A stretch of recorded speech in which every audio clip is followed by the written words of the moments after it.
my shirt, I made it all by myself. This here you see to the left is supposed to be an ice cream cone. This here is what you can call a mess. And this as well is, well, another mess. And here's my name, Cassidy, Cassidy. You know, I think those look kind of like outer space things, like maybe meteors or something. And this is an ice cream cone. Well, maybe that's what it looks like to you, but it looks like an outer space thing to me. Well, we'll just say it's ice cream. I still say it's a meteor. Alright, a meteor. And this here can be like a cloud, or whatever you want to call it. Pretty well done, eh? Sure is. Greetings, everyone. Sean from the future here again. Yes, once again joined by Cassidy. And Hello. I wanted to clear the air a little bit here, because as I was watching this footage, it really struck me that during this scene where Cass is showing off his shirt and everything, I was kind of a dick. And so now, 28 years later, I just wanted to say, Cass, that it was a very nice shirt. I liked it, and I'm sorry for being such an asshole when you were trying to show it off to me. Well, you know, these last 27 years, I've gone to bed thinking about this, and I just want to say your apology really means a lot to me. Well, good. That's good. I felt particularly bad because in watching the footage now, like especially as a parent of a little kid myself, like just seeing the look of disappointment and crestfallenness on your little face, as it occurs to me, like, you probably picked that shirt out specifically to wear on my last day to make it something special, like something personal. Like, this is something I made, and I'm really proud of it, and I'm going to share this special thing with my big brother, who I love, and I'm going to miss because he's leaving. And then I was just a total asshole to you. Like, just completely ruined that special moment that you had planned by saying, you're like, and this is an ice cream cone. And I'm like, I don't know, Cass, I think those look more like space things. Well, we'll just call it an ice cream cone. No, they're space things. Like, I'm just arguing with the 8-year-olds. Like, You're making yourself a big man there, like, arguing with the 8-year-old. That's right.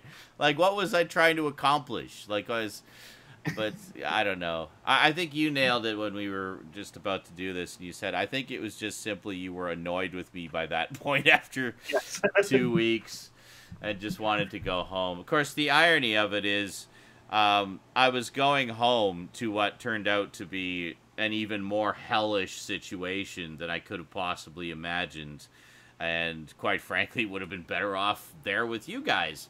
But but yeah, those of you watching, you'll just have to tune in over the next few episodes of MMC Retro to find out what the story was there.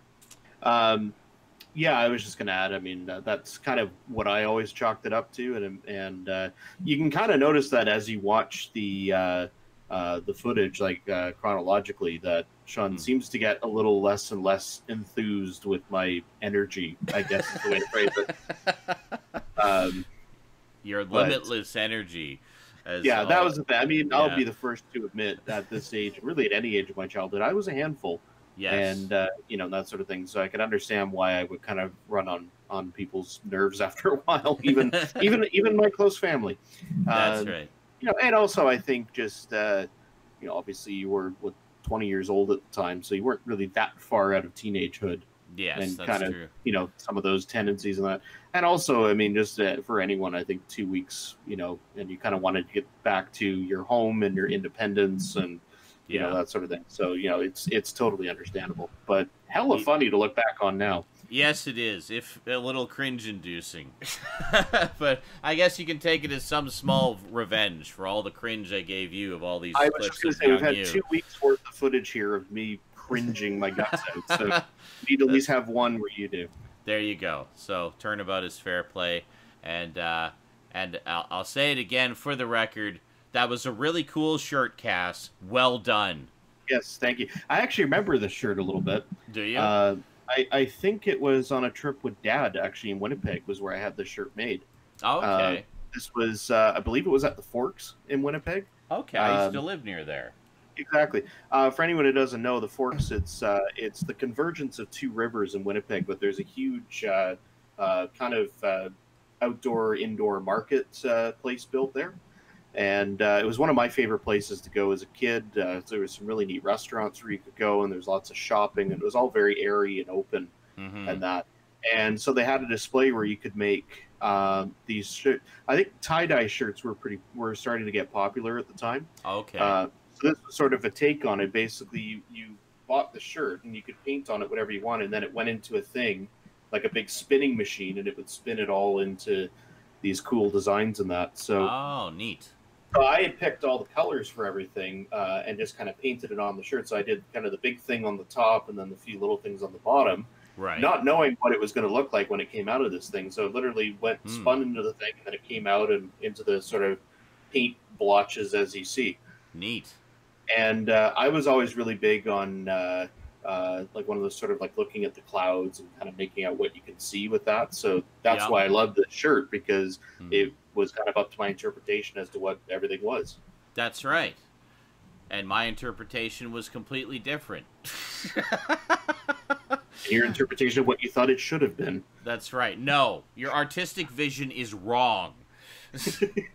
Actually, truthfully, I think your artistic vision was more of an artistic vision, because you were actually seeing things in it. I was seeing meteors and planets in space because it was a black shirt. Yeah. Yeah, great. Really imaginative, me. We should just title this episode "Right Brain versus Left Brain." Apparently, I'm going all artistic and like that, and you're just like logic and facts. Yep. Which is funny, because I was supposed to be this big creative type, like doing all my stories and videos and stuff, and yet, not that day. Nope. This is all about the reality. Wake up, kid. Well, at the end of 2 weeks in a house with Mom and I could understand your creativity being kind of dwindled. Yes. Yes. Oh, well.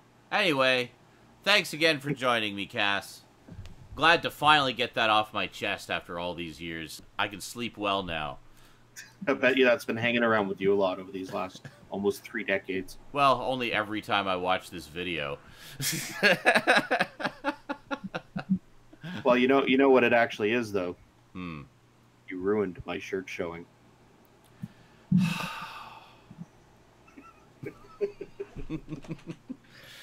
There we go. Oh, no, wait. Actually, you know what you literally did? You ruined my ice cream.